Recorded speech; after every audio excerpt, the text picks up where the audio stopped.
can do a little bit of survey. Yeah, I think I should invest in a good mic. So I was doing a little survey last week on what are some of the topics that I should be doing, and then one of the answers that came out was like, what should the first time home buyers be looking out for? So I thought I do a little bit of a brief run through of what people should be looking out for. It's quite a lot of things to take note of.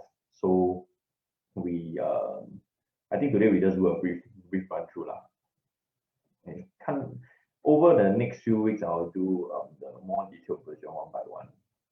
So without further ado, let's start. So some of the key concerns that people have nowadays because of the market, we have people come always in the market saying asking why should people buy now?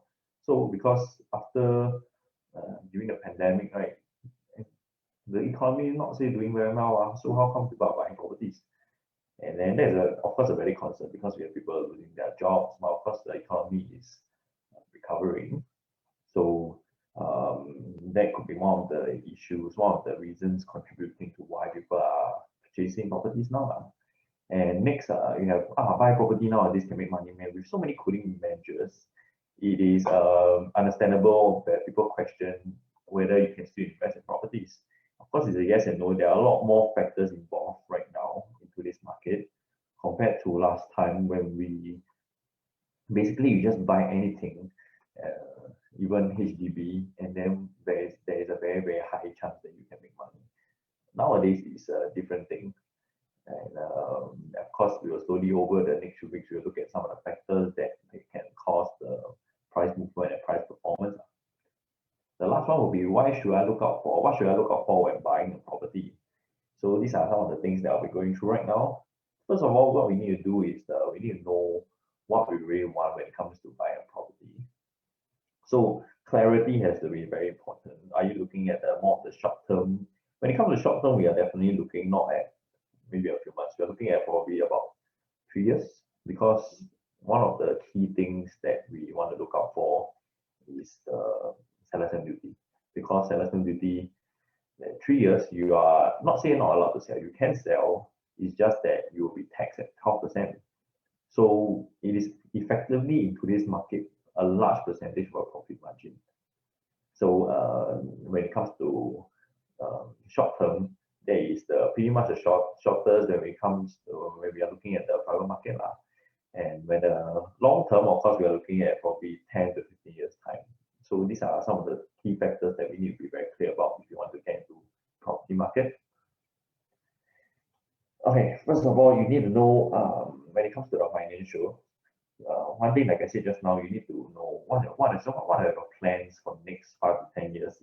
Are you buying the property for your own stay or to make money? So, okay, sorry, there's a little bit of a distraction on the phone. Let me just go over.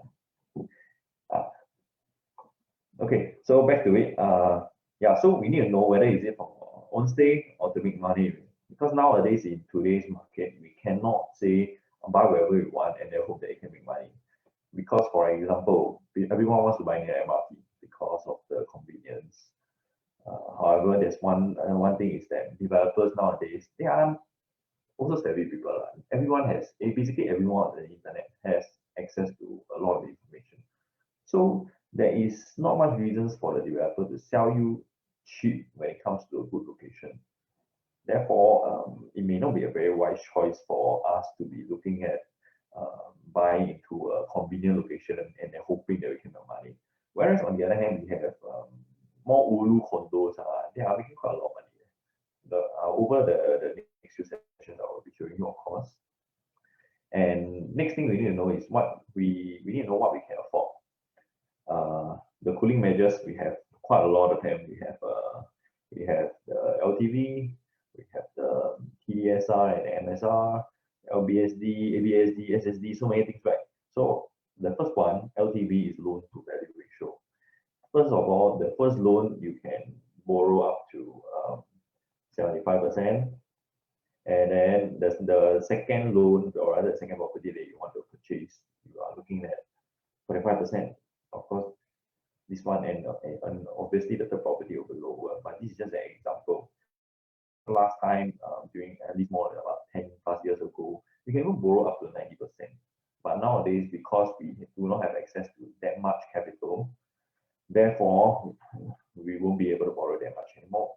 And this is one of the key things, because it stops people from being able to buy more properties because of the upfront payment, more than 25%. In fact, if you want to get into a property. So next one will be the TDSR, especially TDSR is, I'm just doing a very brief recap. Next time I'll go more in depth. TDSR is fixed at 60% of the income. So that means your total debt servicing ratio. And then how does it affect? Last time you can just effectively borrow as much as your income can support, but nowadays it's only limited to 60%. And MSR is what your new ECs and then the HDB also. Servicing ratio, pardon the handwriting. So MSR is 30%. So effectively it is half. So whatever we can buy a condo, whatever loan that we can get to buy a condo, half of it, the amount of loan we can use for the public housing, such as your HDB and the new ECs. So new ECs or the HDB, whether it's a BTO or resale. Next one will be the buyer's stamp duty, which has been around for quite a long time. So you have buyer's stamp duty, you also have additional buyer's stamp duty. Additional buyer's stamp duty is one of the key reasons why people are not chopping up so many properties nowadays, because the second property you are being taxed at 12% for Singapore citizens. Therefore, with 12% tax right from the start, you are eating up a lot of your profit margin, and therefore it may not be as lucrative to be buying a second property unless we have different names in the family that you can use. And therefore, like example, you want to buy under yourself for the first property, and then the second property you want to buy under your spouse. And therefore, you will be able to save on this 12%. And that will make sense. This is just an example. The last one will be your seller's stamp duty. So seller's stamp duty, this is the reason why most people are holding on to property, at least for 3 years now. There's no such thing as flipping the property like how it used to. Today I can buy, then tomorrow I sell to another person, just sell the option over. So no such thing already. Now, last time can, and then within maybe 1 month you can see people earning up to 800,000 in just 1 month. Nowadays no more. First year, if you want to sell, you are being taxed at 12% again. You see, this 12% is bugging quite a lot of people. Okay, so this is just an example. And then, so back to what you can afford. You have, I think the best case scenario is for us to go into IPA, the in principle approval. So you go and get a banker, which will be the best, because whatever we can do as financial, rather as property consultants, we can only give you a rough estimate. But the ones with the more accurate numbers will be the banker. So go and get a banker, that will be more reliable. And the last thing we need to be more conscious of will be your monthly installment. Your monthly installment has to be at a comfortable level. You cannot be stressing out, even though it's especially for, let's say, 60% of your income. Some people may stress out. But it really depends on your lifestyle. If your lifestyle is not, say, very extravagant, you're not spending a lot usually, so this 60% you put into your property can be considered a form of savings. So that can be one thing. So this will be your comfortable level of monthly installment will help you also to determine whether you're more suitable for the private sector or the HDB sector. And then the last one will be, always best to keep reserve funds. So for example, let's say if you have a $50,000 part away, and then your monthly installment is $3,000. Okay, so for example, $3,000. So that will give you maybe about around 16 months, 16 plus months. In case, let's say, touch wood, you lose a job or something happens in your family, you can't really afford the monthly installment suddenly. So let's say if you lose a job, it's unlikely somebody in Singapore will go without a job for 1 year. So at least this reserve fund will be able to support you for the time being until you can find the next job. So some of the cooling measures you can see here, we are not going to touch on every one of them, but some of the key ones that we will be looking at will be the additional buyer's stamp duty, you have the ABSD, you have the all these LTV. Anyway, a lot of them are pretty much the same one. It's just that they tweak the amount. So just an example, you have ABSDR, you have LTVR, you also have the most important, we call it, I pretty much call it the mother of all cooling measures, because if you take a look right after the Lehman financial crisis, you have the property market recovered very fast, very sharply. And then there was a total of 1, 2, 3, 4, 5, 6, 7, 8, 9, 10, 11, 12 cooling measures coming in to basically try to calm the market. And then the last one that pretty much killed the market was TDSR. So TDSR is pretty much considered what we consider the mother of all cooling measures. For those of you who watch King of Thrones, the mother of cooling measures and all. So until year 2017, that was when the government suddenly lowered the seller's duty. And then it was lowered from last time 16% for the first year. If you sell within the first year, it was 16%. And then it was lowered to 12%. Okay, so here was 12% for the first year. So developers pretty much took it as a sign that, hey, the government is allowing us to maybe get back into the market. They see it as a positive sign. And therefore, the market started to pick up. And then after that, you see once the market gets a lift of the cooling measure, a little bit of lift only, it went up very fast.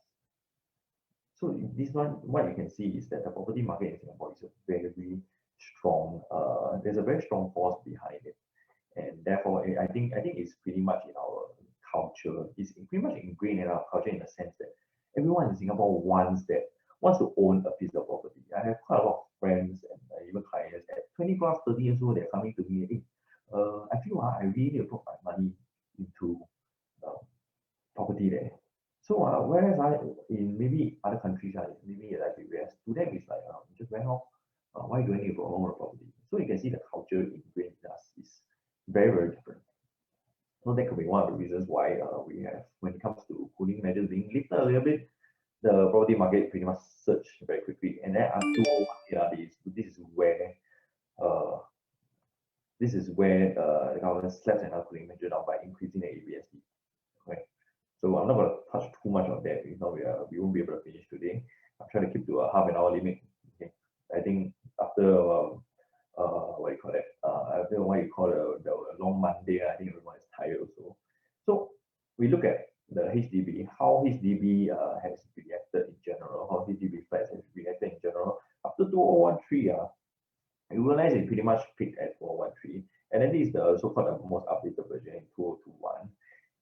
The market went down all the way until around last year, when the pandemic, ironically, around during the pandemic, and then after the circuit breaker was lifted, HDB started went up because there was a pent-up demand. There are a lot of contributing factors. You have things like construction delay, because of the foreign workers, they aren't able to work as much, and then you also have construction costs going up.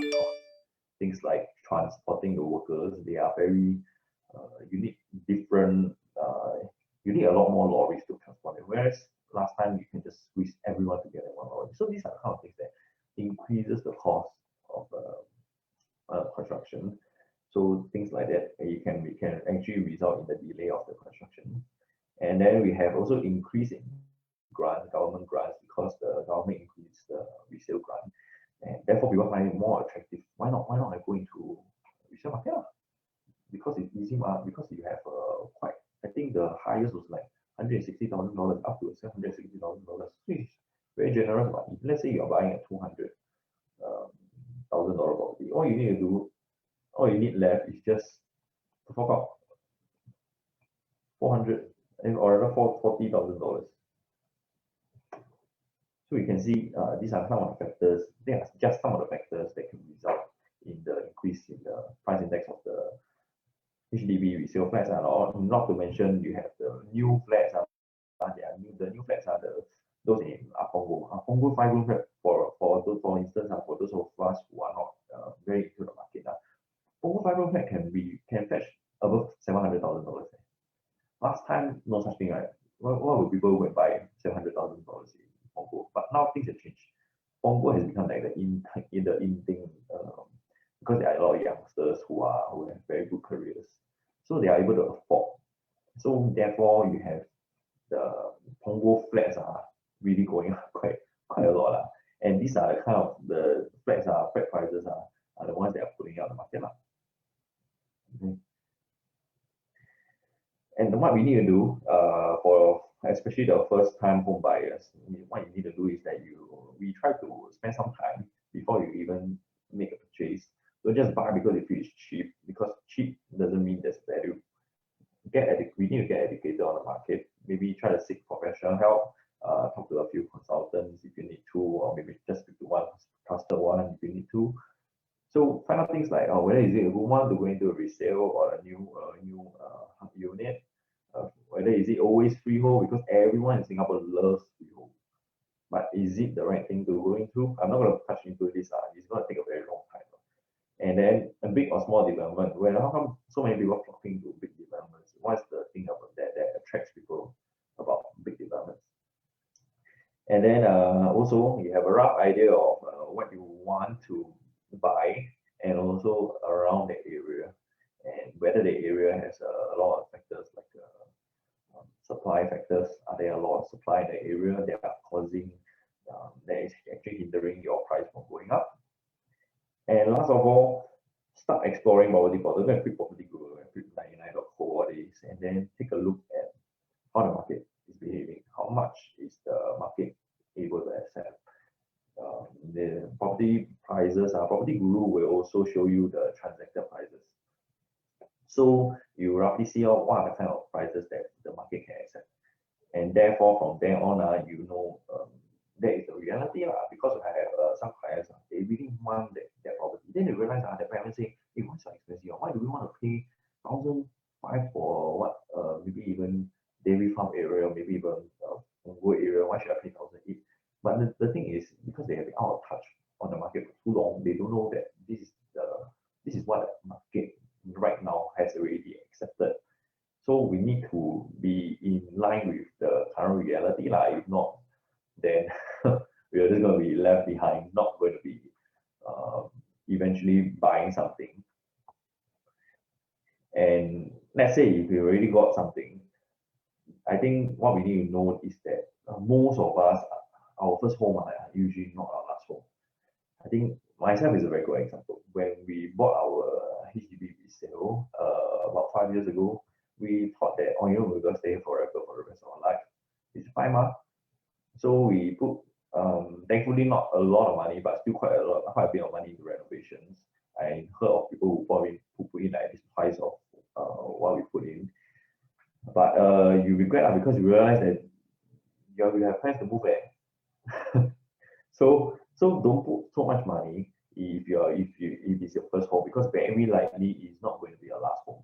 And therefore always go for practical renovations. Don't go for the over the top you want marble tile in the toilet, the kind you want to do. so be cost effective. Think about next time, because some people there are quite a lot of people who say they sell the renovation to next buyer. But everyone has different tastes. If the buyer likes your house, they like the layout, but they may not like your taste of the renovation. So just pardon my style. My style is a bit informal. I don't really like perfect. So I bring it back to renovation. So what we are seeing out on the market is that the seller expect people to pay for their renovation, which is actually not say all the time people will be willing to pay, and therefore it becomes very hard for them to accept a good offer. Because sometimes a really good offer when it comes to comparative to the market, people are paying COB, but they are not willing to accept it because they feel that their renovation is really very good. But the other party may not feel the same one. So this is just one of the things that we need to look out for. And will the profit be easy to sell next time? If you buy into an area with a lot of supply, like let's say you got, let's say, example, in the area, there's a lot of supply.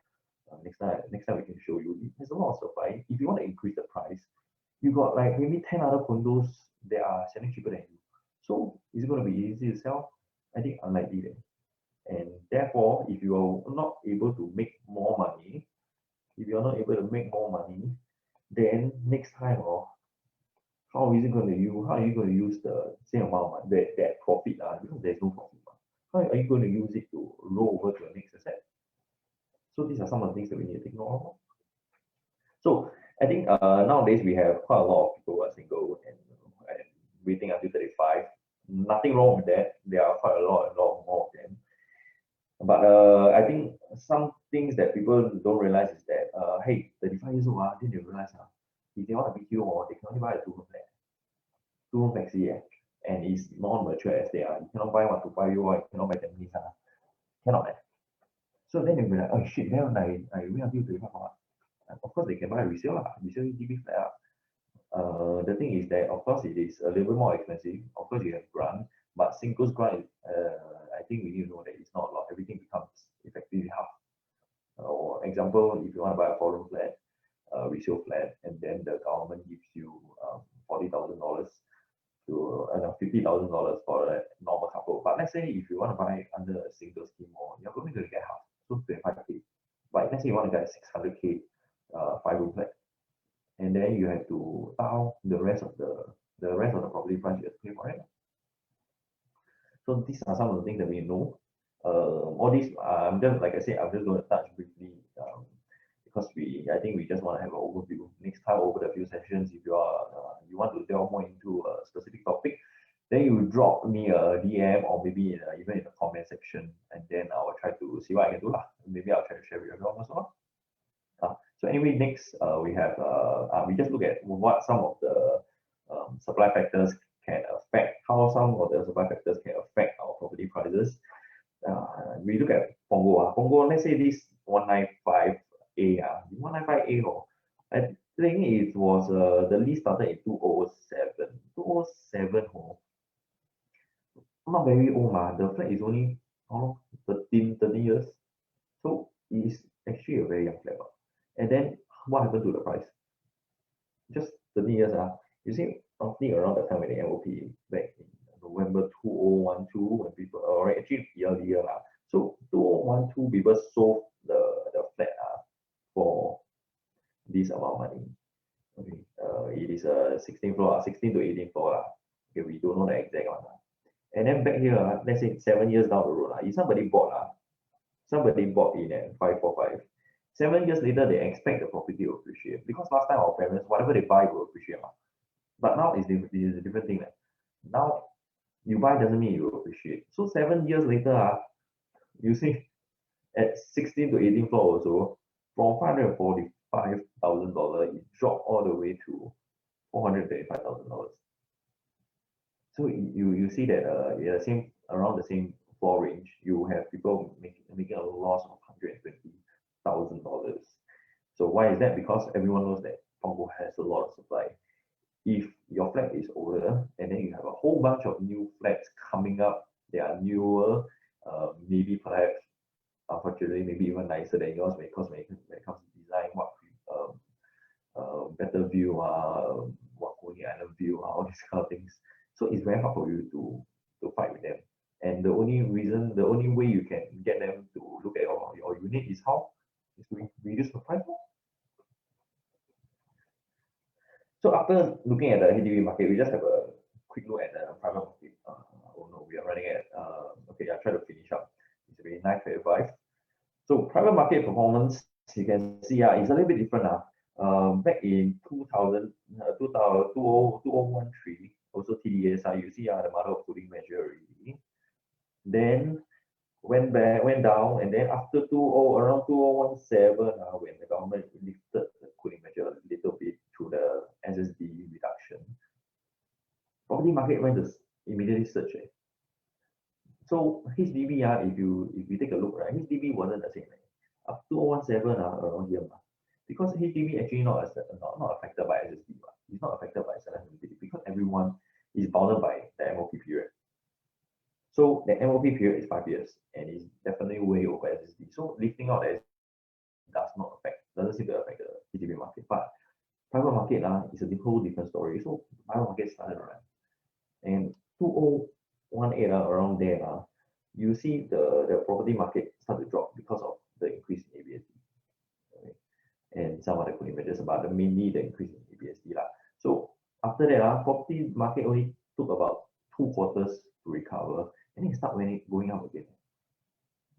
Therefore, we can see the strength of our private property market. Okay, especially even after COVID, I think this is the key because everyone around me, they are telling me, pandemic come ahead, let's wait for fire sale. Even till now, people are still waiting for fire sale. When you have this kind of trend, do you think the owners will want to let go for a fire sale? Unlikely, right? Therefore, you see, typically, people waiting for so long. So this is where COVID, we have the pandemic. But during pandemic, the price is still not, and doesn't seem to be crashing. And then people started, not crashing, how? Just get in, and then everyone started getting in, because if during pandemic, the economy affected so much, but property prices still holding strong. What are the chances of it crashing next time? Very hard. Because of all these cooling measures, you have things like Tdsr, EBSD. If people are not holding on to multiple properties, they have the holding power, then why should they go for a fire sale? I mean, there are fire sales, but then very rare compared to last time. So can Singaporeans afford our property? We take a look at the SingStat from all this data from SingStat. You can see the trend, right, is that this one is household liabilities, things like your debt and everything. It's pretty much stagnant for the past about 7-8 years around there. You see the TDSR period, then it's pretty much stagnated. So the debt is around the same level, whereas our household assets keeps on increasing. And when it comes to, so we take a look here, financial assets keep going up, but then residential property assets didn't match up. So what does this mean? This means that there is a gap. There is a gap between financial assets and residential property assets. So does this mean that people are actually more able to afford the property? And could this be the reason why people are able to buy up properties even during this pandemic?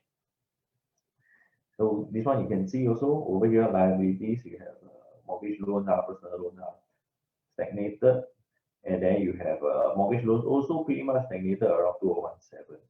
Okay, even going down a little bit from 2018 to 2019. Whereas over here you have financial assets still going up. So you can see, is this the reason why Singaporeans are still able to afford the properties?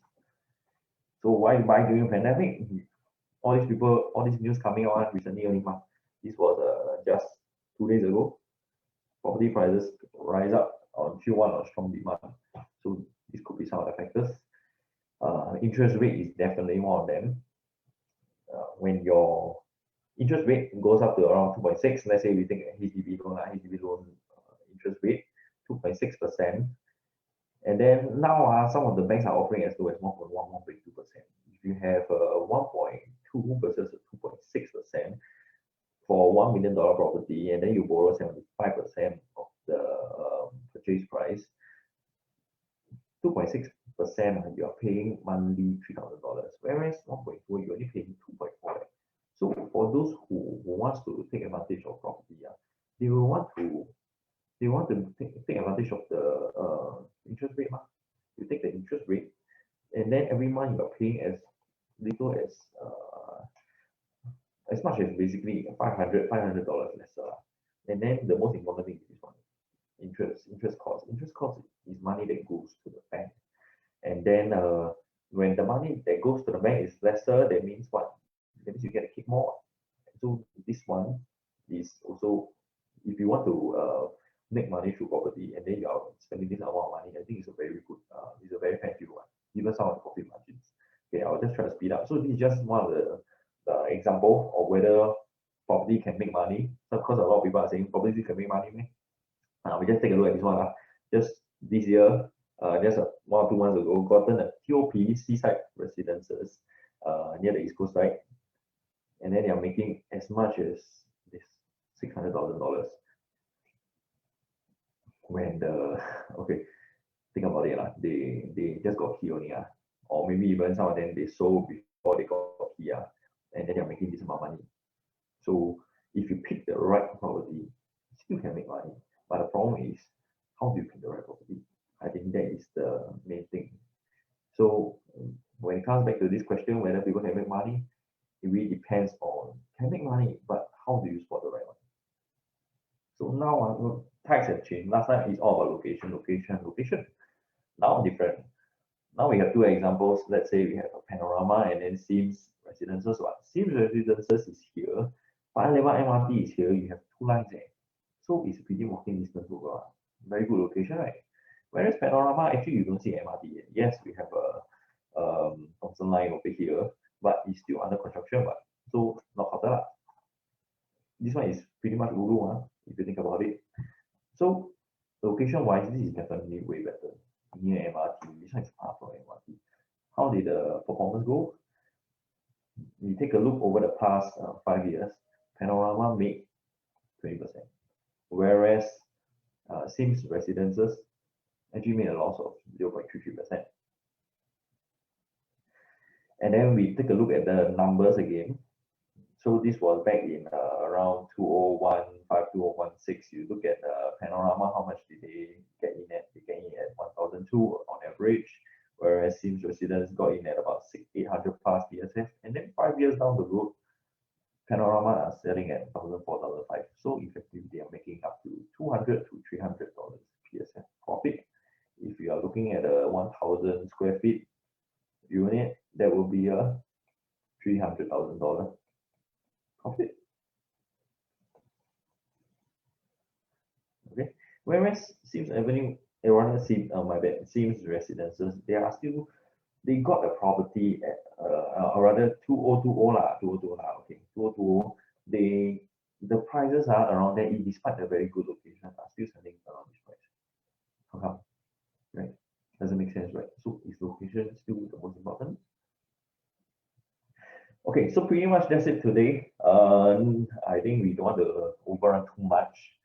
So for those of you who tune in, thank you for your support. Of course, I think if there's any feedback on today's session, please don't hesitate to let me know. And if you feel this benefits some of you who are first time home buyers and owners, then please do help to like, share, subscribe, standard, share around with your friends. Okay, anything you just let me know. Okay, I think if not, then that will be all for today. Thank you very much for your time. So see ya, everyone.